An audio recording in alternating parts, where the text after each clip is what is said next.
California Congressman Tom McClintock, he's a member of the House Judiciary Committee as well. Great to have you here. What do you make here of the president's remarks? And I mean, he has said this for time and time again, that California has a water problem and he has a solution to solve it, which the state there decided not to go with. Well, we do have a very serious water problem, despite the fact that we have one of the most water-rich regions of the country in Northern California. But the problem is that we stopped building reservoirs to store water from wet years so that we have plenty in dry ones. And that's because of the environmental laws that were passed in the 1970s. Those same environmental laws have prevented us from properly managing our lands, which is why we are being consumed by fire throughout the region. It used to be, before the modern era, we lost about 4.5 million acres a year to catastrophic fire. But then in the 20th century, we established land management agencies to do a little gardening. We auctioned off excess timber to logging companies that paid us to remove that excess. We leased public lands to cattle and sheep ranchers to suppress brush growth through grazing. We did controlled burns to remove undergrowth. We cut fire breaks to contain fires. We used herbicides to keep brush from residential areas. We put out fires before they could explode out of control. And those measures brought our fire losses from about 4.5 million acres a year to about 250,000 acres a year. But then those same environmental laws made permitting for all these practices all but impossible, so we stopped. So what happened? Well, in 2020, fire losses went back up to about 4.5 million acres. That is not a new normal. That's the old normal returning. That is how nature gardens. And then it also makes you wonder who's making these decisions from a leadership perspective. That being, of course, the California governor, Gavin Newsom, the LA mayor, Karen Bass. President Trump plans to visit LA this Friday. What do you expect to come from that visit? And do you believe Newsom would be willing to work with Trump in this moment? Newsom is an incompetent ideologue. He is a big part of the problem. You know, Reagan was right. Government's not the solution to our problem. Government is the problem.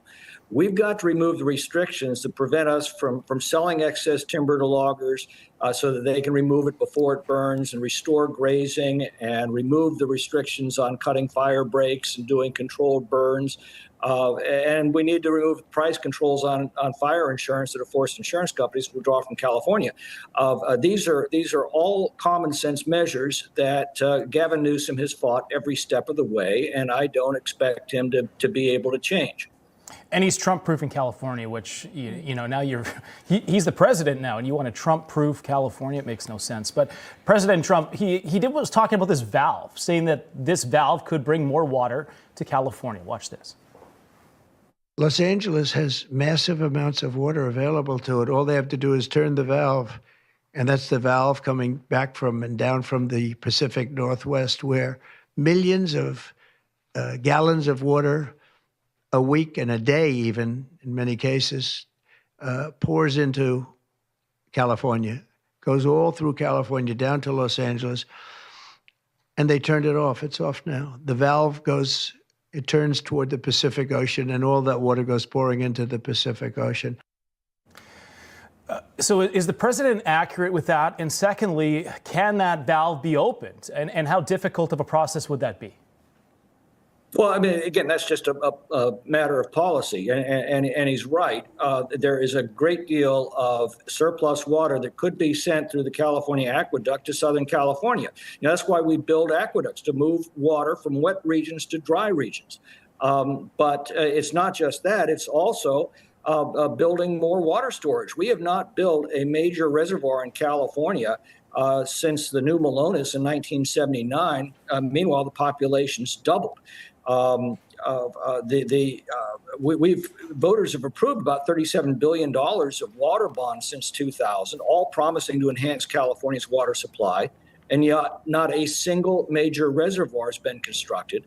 And California, as I said, one of the most water-abundant regions of our country, suffers from chronic water shortages, even in years of record rainfall.